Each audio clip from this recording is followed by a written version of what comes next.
Alright, so Messi ছাড়া আর্জেন্টিনার কি হবে? লিওনেল মেসি ছাড়া আর্জেন্টিনার হয়ে কে গোল করবে? এই প্রশ্নগুলোর উত্তর নিশ্চয়ই এতক্ষণে পেয়ে গেছেন। তবে ওই যে আবারও আমার মনে হলো যে পেনাল্টি তো গিফট করলো না ফিফা। রেফারি অলওয়েজ আর্জেন্টিনার পক্ষে থাকে। তারা ফ্রি কিক দিল, পেনাল্টি দিল এবং ফ্রি কিক থেকে গোল করলো, গোলকিপার কোনো চেষ্টাই করলো না। সো এইসব আপনারা বলে যান, আর্জেন্টিনা তাদের মতো করে এগিয়ে যাক। সো এই ম্যাচে আসলে কি ছিল দেখেন, Argentina made 9 changes, only Lautaro এবং কিপার এমিলিয়ানো মার্টিনেজ ওয়াজ দেয়ার। 9টা চেঞ্জ করে আর্জেন্টিনা খেলতে নামছে এবং কোচ স্কালোনি মানে এতটা লাক্সারি যখন একটা কোচের হাতে থাকে, when তাদের সাইড বেঞ্চে যখন এইরকম প্লেয়াররা বসে থাকে, সেটা মানে একটা বিরাট বড় ব্যাপার। এবং আর্জেন্টিনা যখন বিশ্ব চ্যাম্পিয়ন টিম, আমার মনে হয় that's one of the reason যে তাদের বেঞ্চ কত স্ট্রং। এই জায়গাটা স্পেশালি আজকে মানে আজকের আর্জেন্টিনার প্রিয় টিম হচ্ছে কে বলেন? Lo Celso.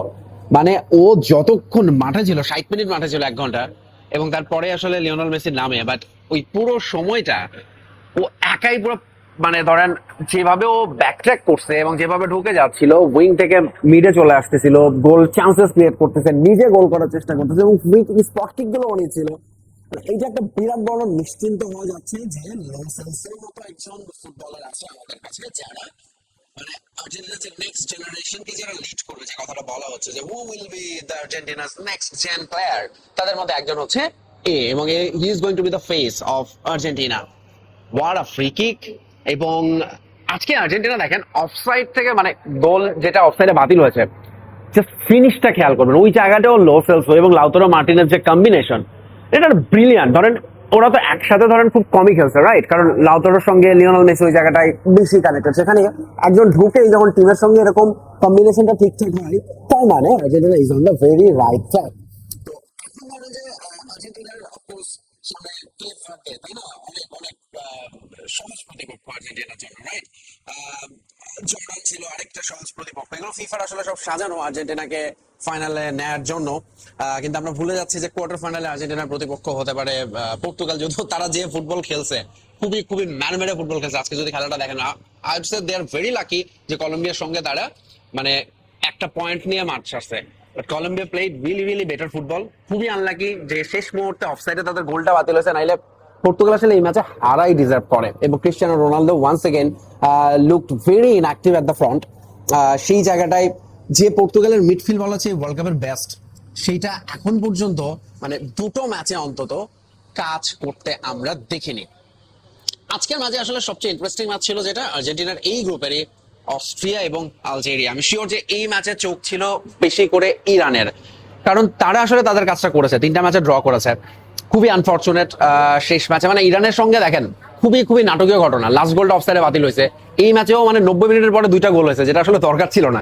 রিয়াদ মাহরাজ যে সময়টাই গোল করে 3-2 আগায় দিছে, এরপরে আবার লাস্টে আরেকটা গোল হজম করে ওই 3-3 চলে গেল এবং ইরান এই টুর্নামেন্ট থেকে বিদায় নিল। অস্ট্রিয়া এবং Algeria they went through. So এখন অস্ট্রিয়া ফেস করবে স্পেনকে, Algeria will play with Switzerland. So ইরানের জন্য অবভিয়াসলি খারাপ লাগছে। বাট শেষ করি হচ্ছে আর্জেন্টিনার কথাটা দিয়ে, হ্যাঁ, সেটা হচ্ছে লিওনেল মেসি। তিনি মানে এখন আসলে প্রমাণের তো কিছু নাই, রেকর্ড করারও কিছু নাই, তারপরে তিনি যখন খেলতে নামেন কিছু না কিছু রেকর্ড হয়ে যায়। এবং আজকে তিনি যে রেকর্ড করেছেন সেটা আরেকটা ইনহিউম্যান রেকর্ড, বিশ্বকাপ ইতিহাসে যেটা ছিল না। 7টা ম্যাচে টানা গোল করে যাওয়া Lionel Messi goat, right? Greatest of all time. তাকে এখন মনে হয় যে আস্তে আস্তে যে ডিবেটটা ছিল সেটাও আস্তে আস্তে কমে আসছে। তো মেসি আজকে আরো একটা গোল করেছেন এবং প্রবাবলি একটা সময় মনে হচ্ছিল যখন তিনি দাঁড়িয়েছেন নামার জন্য, সেই সময় জর্ডান গোলটা করে দিয়েছে। এবং লিওনেল মেসি বলতে তার আগে থেকে বলছিলেন যে কোচকে, যে আমার কোচকে বলতে তিনি রাজি করিয়েছেন যে I need to go on, I want to score another. তিনি তার গোল সংখ্যা নিলেন 19-এ, 7টা গোল হয়ে গেল, মানে টানা 7 বিশ্বকাপে। অ্যান্ড যেটা হচ্ছে যে আর্জেন্টিনা আসলে দে আর মোর দ্যান রেডি। কিছু টুকটাক ইনজুরি আছে, বাট আজকে ট্যাগলিয়াফিকো যে খেলেছে পুরো সময়টা, এইটা হচ্ছে মানে তাকে নিয়ে একটু কনসার্ন ছিল ফার্স্ট ম্যাচের ইনজুরি পরে। এছাড়া মন্টিয়াল মলিনার ইনজুরি আছে। বাট এই দলটার যদি আপনি দেখেন ব্যাকআপ যদি চিন্তা করেন, আমি মনে করি যে কোনো দল আসলে এরকম ব্যাকআপই পেতে চাইবে তাদের ফার্স্ট 11-এ। সো সেদিক থেকে স্কালোনি ইজ ভেরি লাকি। এবং আর্জেন্টিনা মানে কতটা শক্তিশালী সেটা মনে হয় আজকের ম্যাচে এগেইনস্ট পুচকে জর্ডানের সঙ্গে খেলা, পেনাল্টি থেকে জিতেছে। বাট তারপরও আর্জেন্টিনা যে আসলে কতটা শক্তিশালী এবং কতদূর যাবে, তারা যে এই টুর্নামেন্টে আবারও জিততেই এসেছে, সেটার আসলে আমি মনে হয় যে একটা ব্লু প্রিন্ট রেখে গেল এই ম্যাচে। And I am very happy যে মেসি ছাড়া অন্য কেউ গোল করছে এই ম্যাচে অ্যাটলিস্ট। তো আমার মনে হয় যে সেটাই ছিল আসলে জবাব, আমি এটারই অপেক্ষা ছিলাম, finally Argentina did that. Alright, so দেখা হচ্ছে আবারও খুব শীঘ্রই। আমাদের রাউন্ড অফ 32 শুরু হয়ে যাচ্ছে, গ্রুপ পর্ব শেষ হয়ে গেল। ভেরি ভেরি এন্টারটেইনিং এই গ্রুপ পর্ব থেকে। আমার মনে হয় সাউথ কোরিয়ার বাদ পড়াটা সবচেয়ে একটু মন খারাপের ব্যাপার। খুবই যদিও they have to blame them self actually. তারা এছাড়া আমরা কিছু দুর্দান্ত পারফরমেন্স দেখেছি কেপ ভার্দের কাছ থেকে, তাদের সঙ্গে আর্জেন্টিনা খেলবে।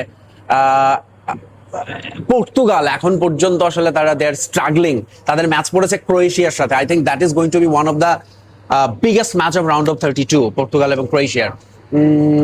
তো এই হচ্ছে মোটামুটি মানে আমার মনে হয় যে ফার্স্ট রাউন্ডের আসলে র্যাপ আপ। দেখা হচ্ছে আবার আগামীতে। Bye bye, tata.